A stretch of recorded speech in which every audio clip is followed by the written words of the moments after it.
kurang lebih metodenya sama ya. Dia menempatkan armada di dekat negara terdekat yang dia mau targetkan gitu ya. Intinya cuma satu, Iran segera ngikutin apa kemauan dia sesuai dengan kebutuhan ekonominya AS. Ini kayak adu kuat-kuatan aja. Iran bisa ngelawan ke AS kayak gimana. Masalahnya Venezuela juga lemah.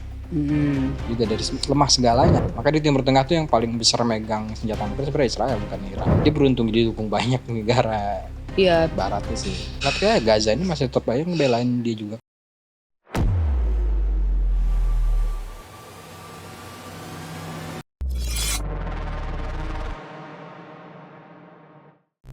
Video ini dibuat bukan untuk menyudutkan siapapun, serta diolah berdasarkan fakta dan data. Jika ada yang merasa tersudutkan, silakan tonton kembali videonya dengan seksama. Halo semuanya, selamat datang di Lambe Politik. Lambe Politik masih getol deh. Getol ngebahas soal Presiden Donald Trump. Presiden mana lagi nih yang menarik untuk diperbincangkan? Memang kayaknya cuman Donald Trump doang, ya kan Jar? Gak ada habis-habisnya juga sih. Gak ada habis-habisnya. Tapi sebelumnya kita mau ucapin dulu selamat. Selamat ya Donald Trump dan First Lady Ibu Melania. Ibu Melania karena lagi launching filmnya ya, biografinya Melania. Selamat, congrats. Ya udah bangga banget nih sama ibu negaranya kayaknya dia. Semuanya kayaknya sampai segala istrinya ada aja ya film biografinya ya. Wow, gebrakannya luar biasa. Semuanya di situ dia. Disikat semuanya sama Donald Trump. Mau politik kek, mau showbiz kek, semuanya disikat sama Donald Trump. Ya yang paling rame sih tetap ya nggak ngancam-ngancam negara lain ya, tetap rame ya. Tetap rame itu mas, tetap lah kalau ancaman dia mah udah jati diri dia aja. Iya sih. Mulai dari di Davos sampai sebelumnya Greenland, sampai sebelumnya juga Iran, sekarang balik lagi ke Iran. Sempet agak ke ini dulu ya, ke pending karena sempat mau yang Iran ini sempat ke pending karena balik lagi ke Greenland gara-gara yang lagi ada di Davos ya kan. Jadi dia balik lagi ke Greenland. Lepas dari WEF, balik lagi dia. Sempat ini juga ngancam Kanada juga kayaknya dia. Kanada, Korea Selatan juga kan. Tapi posisi dia waktu di WEF itu lumayan superior ya. Kelihatan sih ya. Luar biasa ya. Gitu. Termasuk juga ya Board of Peace lah, masuk juga itu. Pengumumannya di Davos gitu.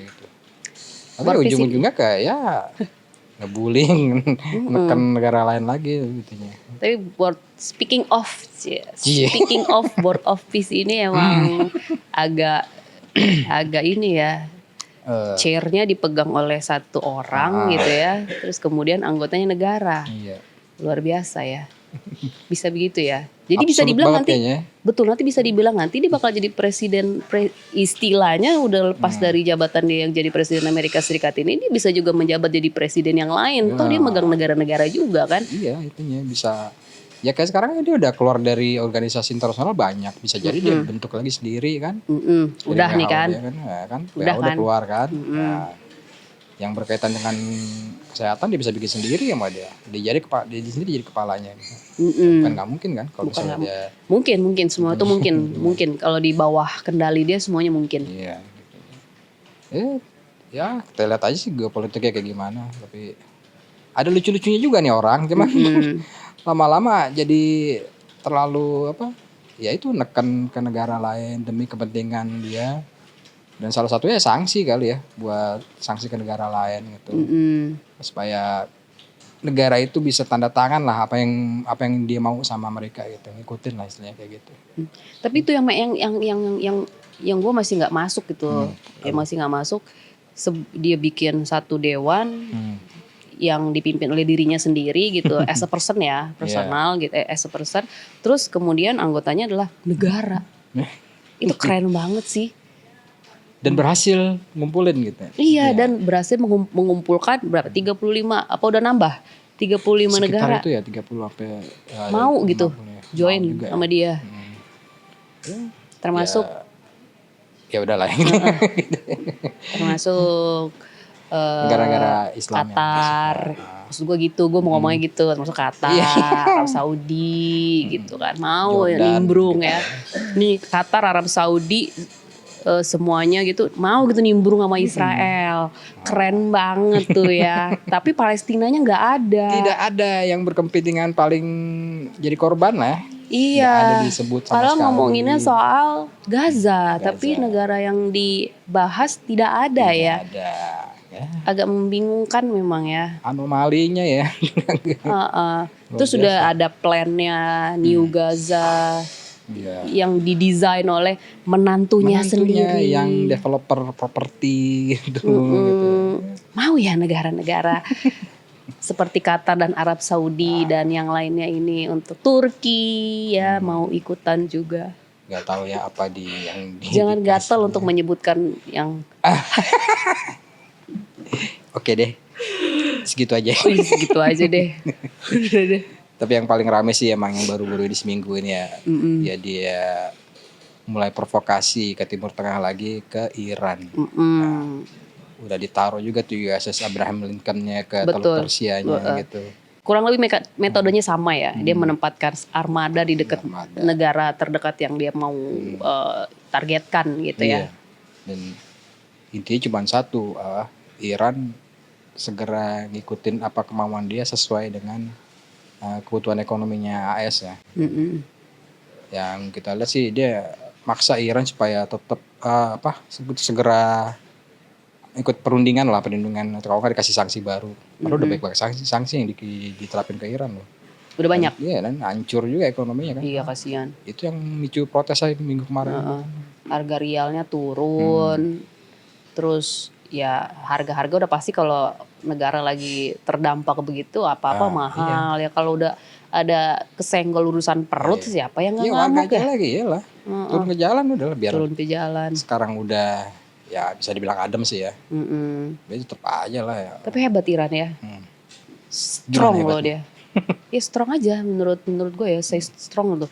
Udah dihantem dari dalam, maksudnya internalnya kan pasti kan dikulik-kulik juga tuh, internalnya dikulik, yang sempat katanya mau ada kudeta atau yang karena rezim yang sekarang dianggap brutal atau apa, terus udah dikulik internal, terus sekarang ditekan lagi dengan segala bentuk sanksi-sanksi. Termasuk intel Israel ya, Mossad. Oh iya, Iran kan udah Israel juga ikut campur ya, intervensi gitu maksudnya. Tapi buktinya ada satu mata-matanya Mossad yang dihukum mati kemarin, udah dieksekusi sama udah Iran. dieksekusi? Iya, udah itu. Udah kedapetan deh. Mamam loh. Jelas kan udah nih Israel lagi nih. Punya otaknya juga di situ. Apalagi sih? Ya nggak tahu sih, maksudnya sih siapa lagi sih? Itu obsesi Israel dari dulu, dari sebelum si Netanyahu sebelum jadi Perdana Menteri dari tahun 80-an kan maunya. AS serang Iran sampai mungkin yang baru-baru kenyataannya tahun 2025 kemarin kan itu cuma sedikit doang kan itu. Artinya ya tapi ya kita lihat aja tuh. Tapi menurut lu bisa nggak si Trump menerapkan cara yang sama waktu dia menargetkan Venezuela ke Iran? Kan kurang lebih udah mulai mirip-mirip nih, dia taruh armadanya, udah mulai deket-deketan, tiba-tiba tinggal nyerang aja gitu. Ini kayak adu kuat-kuatan aja, adu kuat-kuatan Iran bisa ngelawan ke AS kayak gimana. Mungkin waktu di Venezuela masalahnya Venezuela juga lemah. Juga dari lemah segalanya. Kalau Iran ini masih minyaknya masih ada yang beli. Dan biar ekonominya juga berantakan, kekuatan militernya masih kuat juga. Kalau Venezuela kan kekuatan militernya nggak ada. Biar dia dibilangnya banyak tapi buktinya hancur juga kan. Iya. Terinfiltrasi juga sama AS gitu. Jadi di situasi di Iran ini bakal lebih sulit ya, bakal lebih kompleks ya. Iya beda kasus lah ya. Kalau AS dilihat Iran sama Venezuela, Iran mungkin bisa lebih kuat lagi. Iya. Pokoknya menyerang Iran itu resikonya lebih besar dibanding dengan Venezuela gitu ya. Dan negara-negara di samping Iran pun juga nggak suka kalau ada serangan ke Iran juga, kayak Qatar, Uni Emirat Arab gitu. Betul. Arab Saudi juga dia nggak suka kalau misalnya ada serangan ke Iran, soalnya itu ngerusak ketenangan di Timur Tengah juga kan. Jordan Hormuz juga tuh kayak gitu. Iya. Jordannya juga udah menyatakan tidak mau udaranya tuh dilewati oleh senjata-senjata untuk nyerang Iran. Ya Selat Hormuz itu kan dilewatin sama Arab Saudi juga buat minyaknya. Sama ini Emirat Arab juga, Qatar pun juga gitu kan. Ya kalau misalnya itu keganggu, Iran nutup kan ya udah nggak bisa jualan juga sih Iya, Arab Saudi. rugi. Jauh kan, rugi juga dia. Rugi. Ya itu sebenarnya kepentingan bisnis juga sih jatuhnya ya. Bukan semata-mata karena mau protek Iran Iya, dengan iya. segala kedaulatannya Iya. gitu, enggak, tapi ujung-ujungnya memang cuan-cuan. Bisnis, udah emang duit. Bisnis. Ya, gitu Ya, namanya juga kompetitor ya. Iya. Menurut lo apa yang menarik dari Timur Tengah sekarang ke AS? Lihat ini ya. Ya masih soal Irannya itu emang. Hmm. Cuma menurut gue Iran itu apa ya? Mungkin karena udah mentalnya udah kebentuk ya. Udah salah satu negara yang dikelilingi oleh negara-negara yang berkonflik yang diakibatkan oleh Amerika Serikat gitu misalnya kan. Dia dikelilingi negara-negara itu. Jadi dia Belajar mentalnya kali ya. mentalnya udah terasah. Dia tahu gimana sih Amerika Serikat ini. Mungkin dia berpikir one day bisa jadi dia akan nyerang gue. Kalau negara-negara di sekeliling gue udah habis di ini nama dia. Jadi dia kayak udah lebih ready, udah lebih pemimpinnya nih ya, pemimpinnya nih udah punya pola pikir yang udah lebih ready, udah lebih gue udah harus menyiapkan ini itu gitu. Udah disiapin semua ya. Iya, jadi nggak akan gampang kayaknya untuk masuk Goyang semuanya. menggoyangkan prinsip yang udah dipegang sama pemimpin Iran selama ini gitu. Apalagi yang sekarang Ayatullah ini udah dari tahun berapa? 89 ya, udah lama kan ya. Dengan segala prinsip dia yang dia terus tekankan ke warga Iran, ke rakyatnya. Doktrinnya itu. Itu udah jadi lumayan sih, udah jadi shield yang kokoh gitu buat rakyatnya. Yang khawatir sekarang kan jadi kekhawatiran sekarang kan ya peluang perang dunia ketiga gitu. Iya. Ya, itu yang selalu jadi perhatian gitu. Mungkin nggak kata lo? World War 3. Enggak sih kalau gue lihat ya. Dilihatnya kalau kita lihat perang regional internal itu ya dan berdarah itu mungkin sih ya. Maksudnya antara misalnya AS serang Iran atau Israel serang Iran itu ya mungkin besar terjadi. Tapi kalau perang dunia ketiga kan harus melibatkan kayak Cina juga, Rusia juga, yang notabene emang dukung Iran. Tapi dua negara itu kelihatannya ya cuma ngebantu tapi nggak ngebantu secara militer gitu buat ke Iran kan. Jadi mereka juga masih mikir-mikir juga lah ya. Soalnya Cina kan dia kan salah satu pembeli minyaknya Iran ya. Kalau dia ikutan tuh perang, ya dia dapat pasokan minyak dari mana lagi? Iya.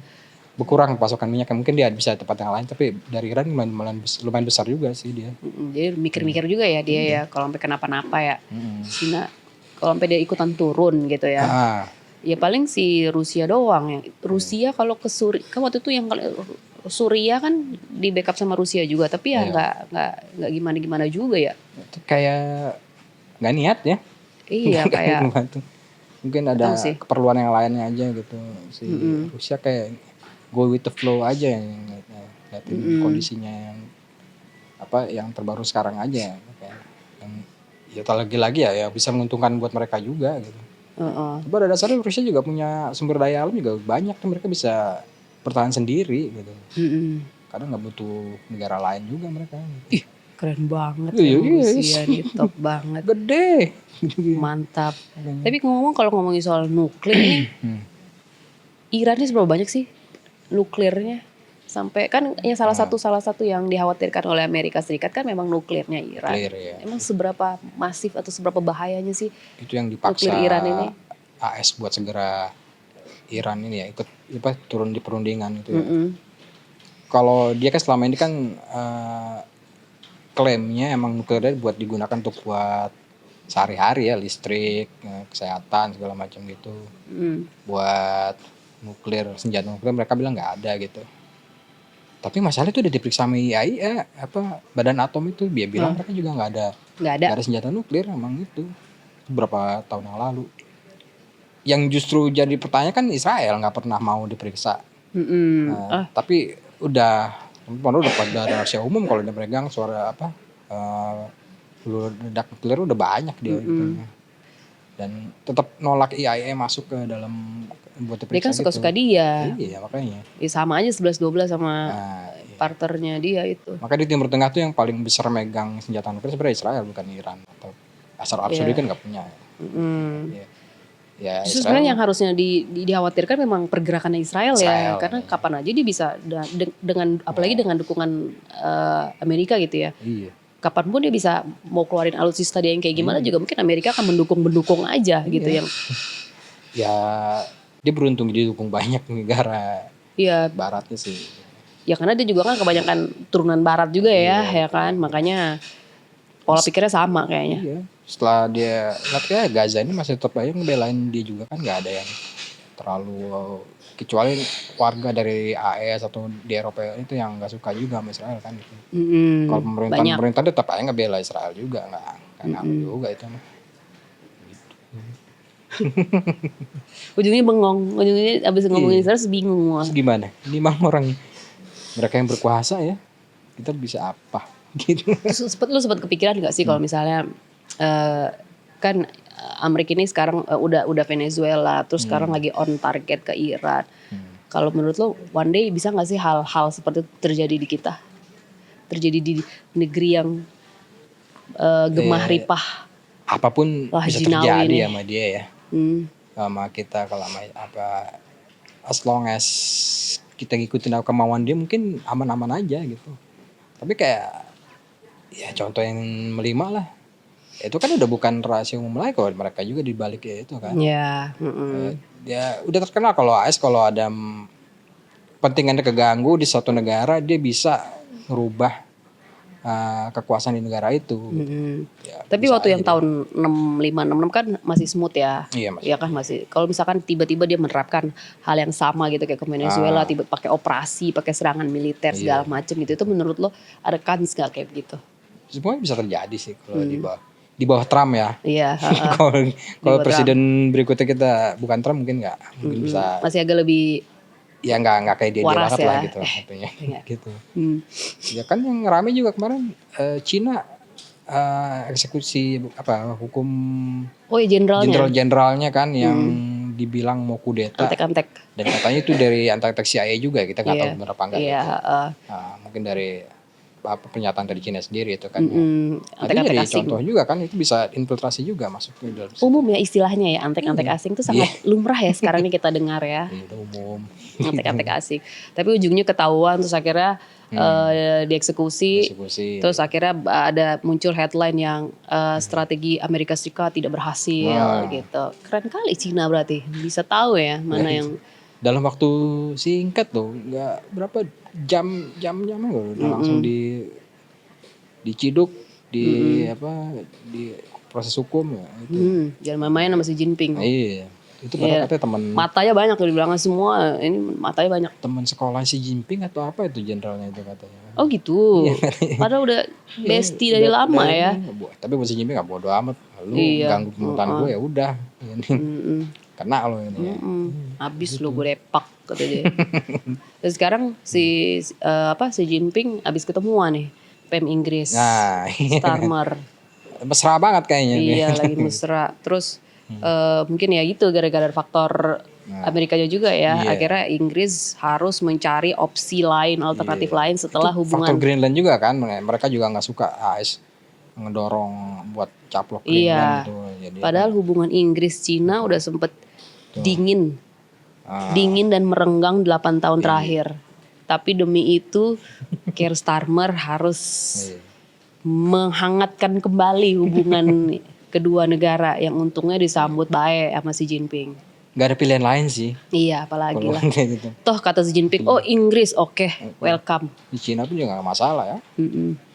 Datanglah sini kalau emang butuh gitu. Iya, datang dia dengan segala kekikukannya. Kikuk sih gue ngeliatnya dia. Dia kikuk sih ngeliat kedatang ke si Jinping. Harus ada red carpet terus dia bingung jalannya di mana. Dia kikuk banget. Gimana ya, kadang-kadang sebelum ini suka bilang Cina ini ancaman terbesar buat Barat segala macam. Tiba-tiba dia foto bareng berdua kayak gitu, mesra banget kayaknya kan. Mencari hubungan yang lebih masuk akal. Gitu ya kan?